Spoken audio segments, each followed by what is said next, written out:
dele. Jesus falou a verdade, porque Jesus sabe que tem muitos que estão desapercebidos.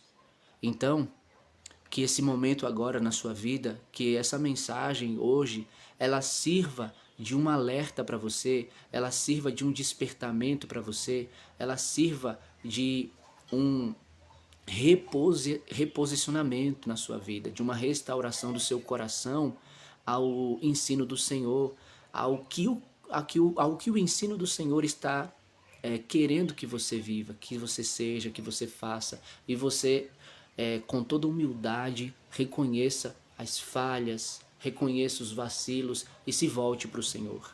Volte no coração, volte na mente, volte com a vida e busque esse endireitamento de veredas, de caminhos, de caráter que vem da parte do Senhor para que você possa estar preparado, estar preparada para esse encontro com o Senhor. O versículo de número 42 fala assim, ó: portanto, vigiem, porque vocês não sabem em que dia virá o seu Senhor. Um homem que é contratado para ser um segurança, seja de qualquer área que ele for, segurança, né? Vamos supor um segurança noturno, por exemplo. Ele não pode dormir. Ele tem que ficar vigiando aquilo para o qual ele foi contratado para vigiar. Ele foi chamado para vigiar. Antigamente, nos tempos ali bíblicos dos reis, das cidades que eram cercadas por muralhas, haviam sentinelas. Haviam pessoas que trabalhavam nas madrugadas, cada um nas suas vigílias, e eles não dormiam, eles vigiavam. Eles tinham que estar acordados para que eles pudessem observar qualquer invasão e poder avisar com antecedência ali quando viesse um exército, quando eles vissem algum movimento, eles avisassem com antecedência para que o exército na cidade, o rei, o povo se preparassem. E o Senhor está dizendo aqui, portanto, vigiem, porque vocês não sabem em que dia virá o seu Senhor. Se eu e você não sabemos em que dia virá o nosso Senhor, o Senhor mesmo está dizendo para vigiarmos. Agora, olha o que interessante, Jesus ele disse: vigiem porque vocês não sabem em que dia virá o seu Senhor. Jesus é o seu Senhor? Jesus ele é o meu Senhor? Jesus é o nosso Senhor? Porque ser Senhor significa ser o dono absoluto. E a palavra do Senhor diz em 1 Pedro 3,15, para que a gente santifique a Cristo como o Senhor em nosso coração. Temos santificado Cristo, ou seja, temos o respeito, a consideração, o amor por Cristo em nosso coração como o Senhor das nossas vidas? Temos, porque a palavra do Senhor está dizendo que Ele é o nosso Senhor. E para que a gente possa ter esse encontro com o Senhor, nós precisamos viver uma vida submissa ao senhorio do Senhor Jesus. E aí, ele dá outro exemplo. Acima, lá no 32, ele falou sobre a figueira. Aqui abaixo, ele já fala sobre a questão de uma invasão de um ladrão que vai arrombar a casa. E ele diz: entendam isto, ou seja, o Senhor ele está nos chamando para um entendimento, para um despertamento de mente, de entendimento e uma prontidão mental. Lembra que uma das partes da armadura que Deus ele nos dá é o capacete. O capacete se coloca na cabeça, não é? Mas a palavra do Senhor diz que é o capacete da salvação. O mesmo que aqui em 1 Tessalonicenses capítulo 5, versículo de número 8, diz assim, ó: nós, porém, que somos do dia, sejamos sóbrios, vestindo a couraça da fé e do amor e o capacete da esperança da salvação. Novamente, o capacete em nossa cabeça, para que a gente tenha a esperança, a salvação, ou seja, tudo relacionado com a mente.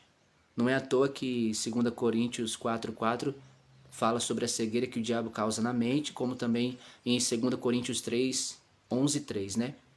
E aí o Senhor ele fala aqui, mas entendam isto, se o dono da casa soubesse a que hora da noite o ladrão viria, ele ficaria de guarda e não deixaria que a sua casa fosse arrombada. Assim, vocês também precisam estar preparados. Veja, olhe que exemplo Jesus ele deu. Jesus nos convida, nos chama para o entendimento desse momento aqui, que se o dono da casa, né, a família está lá dormindo, mas se o pai de família ali, o dono da casa, soubesse a que hora da noite o ladrão viria, ele ia ficar de guarda. Porque ele já sabia a hora que ele ia vir. Ele ia olhar e dizer, é tal hora ele chega. Tá quase na hora. Ele ia ficar lá esperando.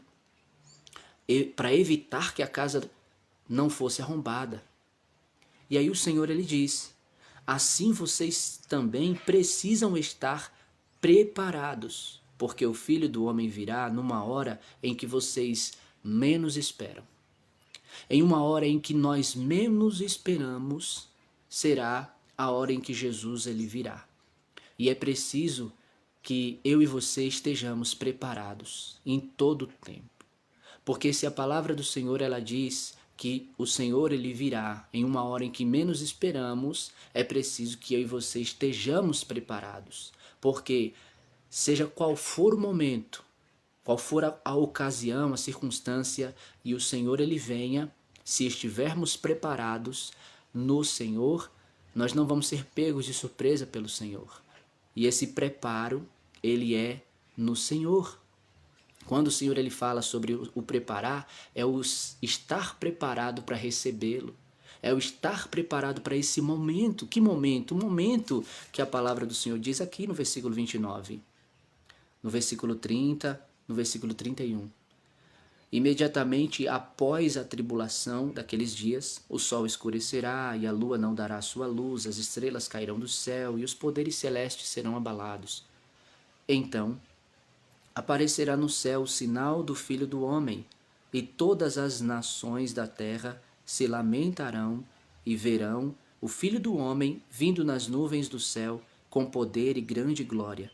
E ele enviará os seus anjos com grande som de trombeta, e estes reunirão os seus eleitos dos quatro ventos de uma outra extremidade dos céus. O Senhor quer que eu e você estejamos preparados para esse momento. Para o momento quando nós vermos esses sinais acontecerem. Quando aparecer no céu o sinal do Filho do Homem.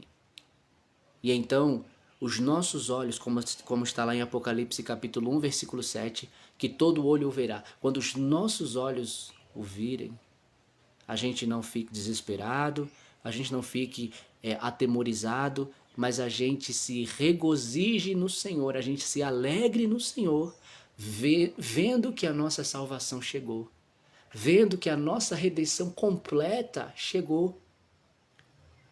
E eu lembrei agora falando assim, que o Senhor, ele nos mandou o Espírito Santo, e como está lá em Efésios 1,14, em Romanos capítulo 8 também, diz que ele é, e em Efésios 4, não me lembro agora especificamente o versículo, mas deixa eu ver se eu encontro aqui. Versículo 30. Vou ler aqui, versículo 14. 13 e 14. Quando vocês ouviram e creram na palavra da verdade, o evangelho que os salvou, vocês foram selados em Cristo com o Espírito Santo da promessa, que é a garantia da nossa herança até a redenção. O Espírito Santo é a garantia da nossa herança, ou seja, porque em Deus, de Deus somos herdeiros e de Cristo somos co-herdeiros, como está em Romanos 8. E o Espírito Santo ele é a garantia, ele é aquele que garante para mim e para a sua vida a herança, o receber essa herança, o possuir essa herança, até a redenção daqueles que pertencem a Deus para o louvor da sua glória. Até a redenção, até o resgate daqueles que pertencem a Deus, porque quando esse número estiver completo, quando o dia e a hora da vinda do Senhor